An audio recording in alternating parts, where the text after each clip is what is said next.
நூல் நானும் என் நான்களும் என்பதாகும். மூன்றாவது நூல் நாம் முன்பு அரங்கிலே குறிப்பிட்ட அழகு தமிழ் பழகு என்ற நூல். இந்த மீ என்ற நூல் நான்காவது நூலாக அச்சாக்கம் ஆகி வந்திருக்கிறது.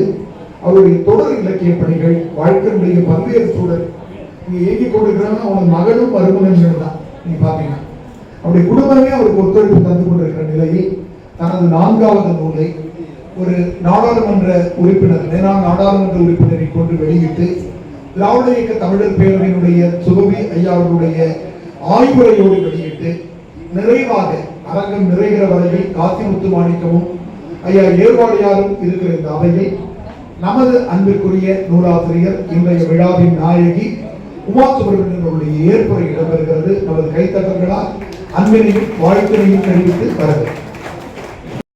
ஏற்புரை என்பதும் நன்றியுரை என்பதும் ஒன்றுதான். நேரம் கருதி மிக சுருக்கமாக என்னுடைய ஏற்புரையை உங்கள் முன் பகிர்ந்து கொள்கிறேன். இந்த நூல், இந்த கவிதை தொகுப்பு நூல் வடிவம் பெறுவதற்கும் எனக்கு பலரின் ஒத்துழைப்பு தேவையாக இருந்தது. குடும்பம் சார்ந்தும் இலக்கிய நண்பர்கள் சார்ந்தும் அந்த ஒத்துழைப்பு மிக அதிகமாக எனக்கு ஒத்துழைப்பு அவர்கள் வழங்கினார்கள். இந்த நிகழ்ச்சிக்கும் இங்கு வந்திருக்கக்கூடியவர்கள ஒரு 10 பேருக்கு தான் நான் நேரா போய் அழைப்புதல் வச்சிருக்கேன். மற்றபடி அனைவருமே வாட்ஸ்அப்ல அழைப்புதல் பார்த்துதான் வந்திருக்கிறீங்க. அவங்க அனைவருக்கும் நான் எப்படி நன்றி சொல்றதுன்னு எனக்கு தெரியல. உங்களை இங்கே அழைத்து வந்தது தமிழாக இருக்கும், கவிதையாக இருக்கும், இலக்கியமாக இருக்கும். அதையெல்லாம் கடந்து ஒரு பெண்ணின் எழுத்தாற்றலை ஊக்கப்படுத்துகிற விதமாகவும் இருக்கிறது என்பதை நான் புரிந்து கொள்கிறேன். அப்படியாகத்தான் உங்களுடைய வருகையை நான் ஏற்றுக்கொள்கிறேன்.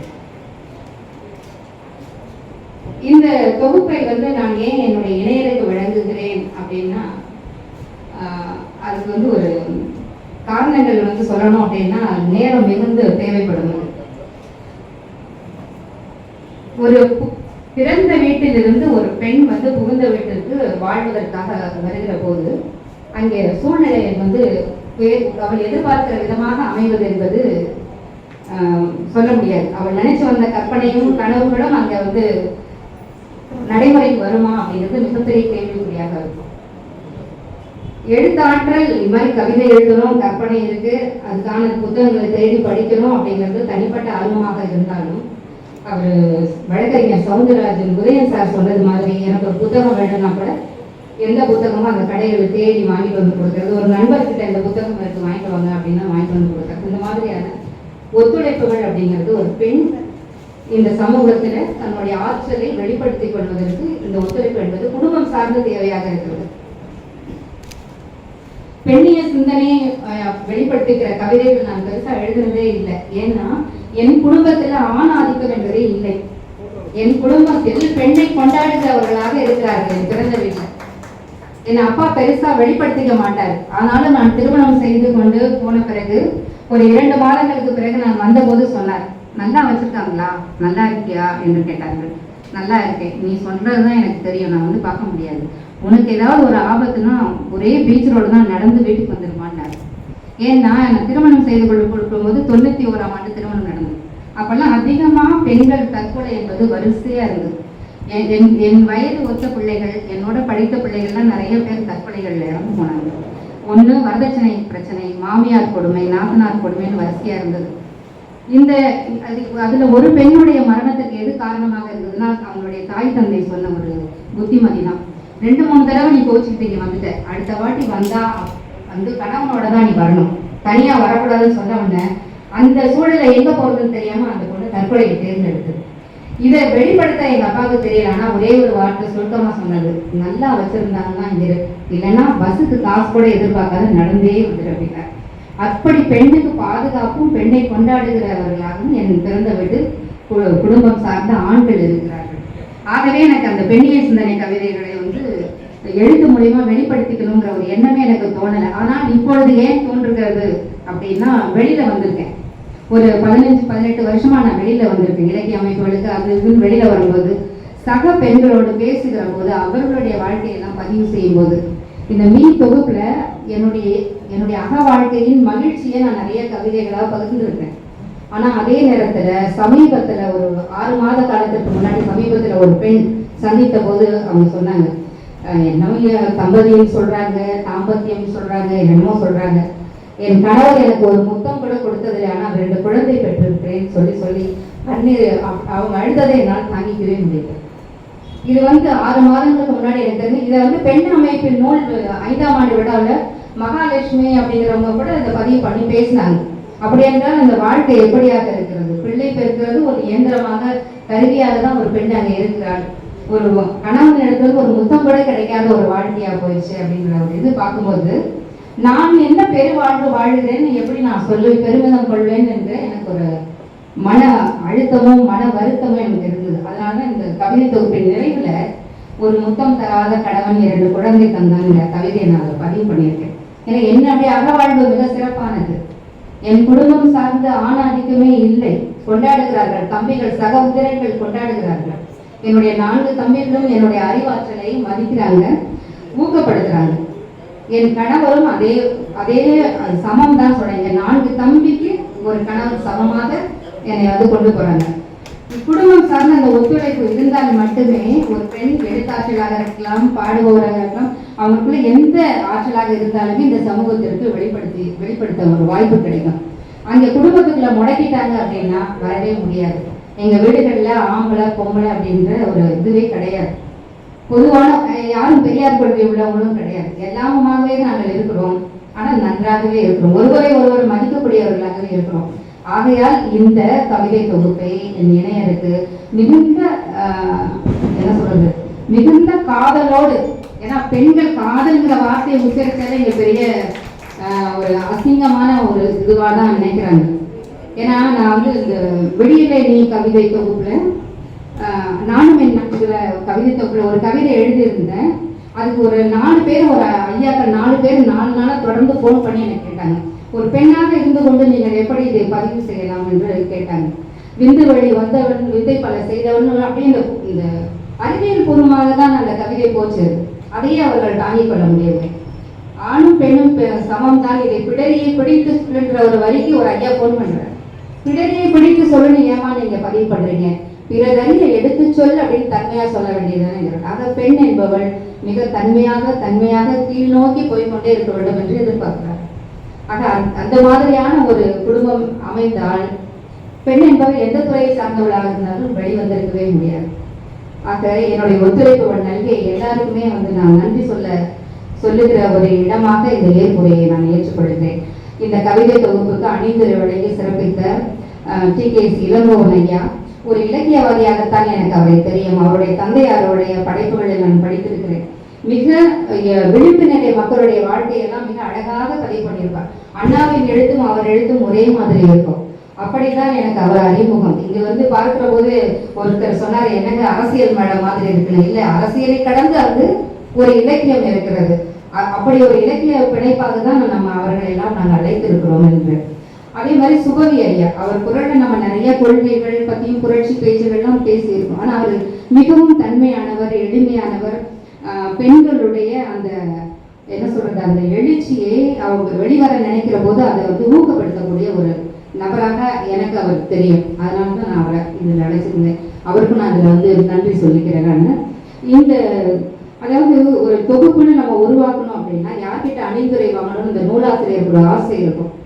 அப்படிதான் இதுல திலகவதி IPS அவர்கள், அவங்க கிட்ட போய் நான் எப்படின்னா அவங்க முதல் பெண் IPS தமிழகத்துல அந்த கட்டுரை தினத்தந்தி பேப்பர்ல வெளிவந்த போது அதை படிக்கிற வாய்ப்பு எனக்கு அப்ப கிடைச்சது.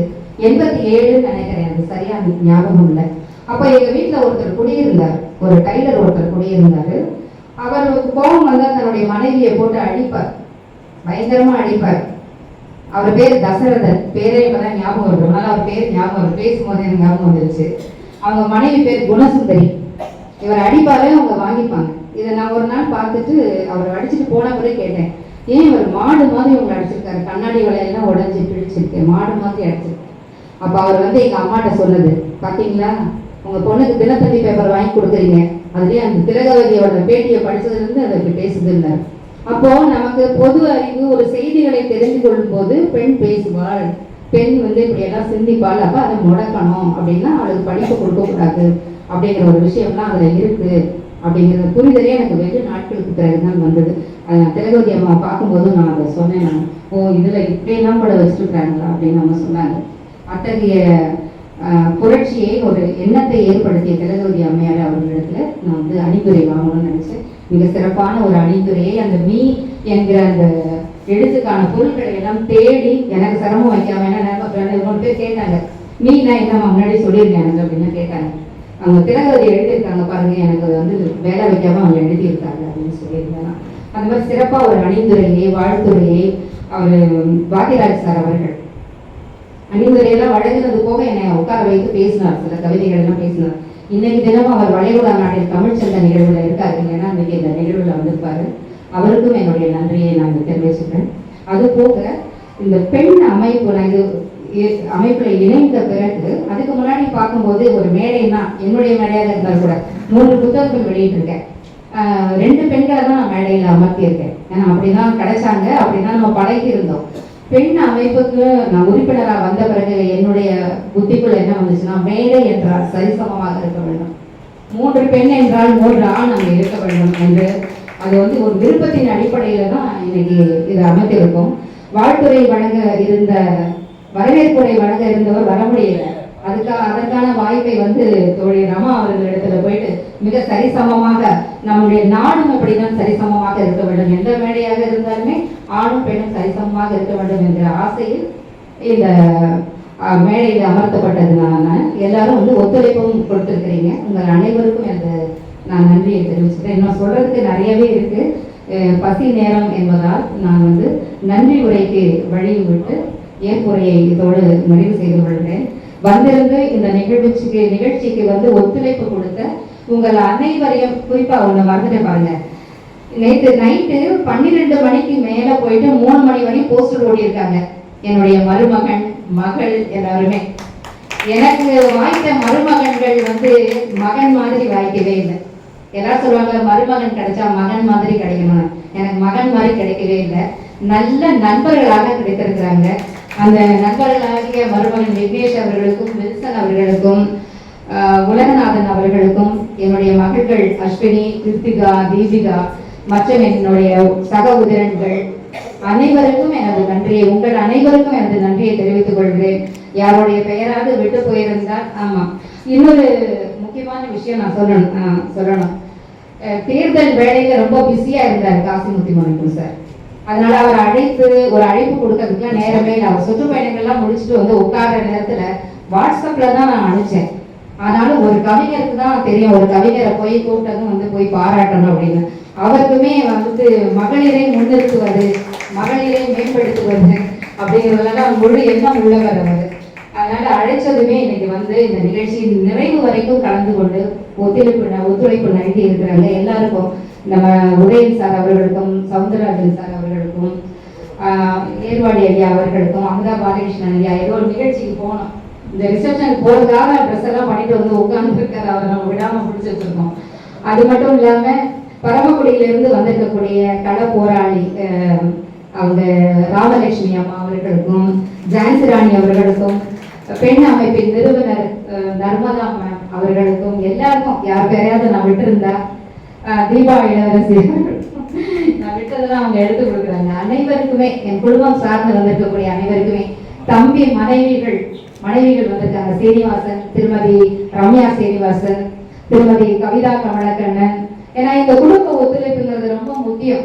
நமக்குள்ள எவ்வளவு வெறுப்பு கோபம் எது இருந்தாலுமே ஒரு வீட்டில் விழா நடந்தால் வெளியில இருந்து நட்பு வட்டாரங்கள்ல இருந்து தெரிஞ்சவங்க எல்லாரும் வந்திருந்தாலும் கூட இந்த குடும்ப சகிதமாக வந்து அவர்களை ஊக்கப்படுத்துவது என்பது மிக வந்து என்ன சொல்றது, ஒரு ஆரோக்கியமான ஒரு இந்த முன்னெடுப்பது.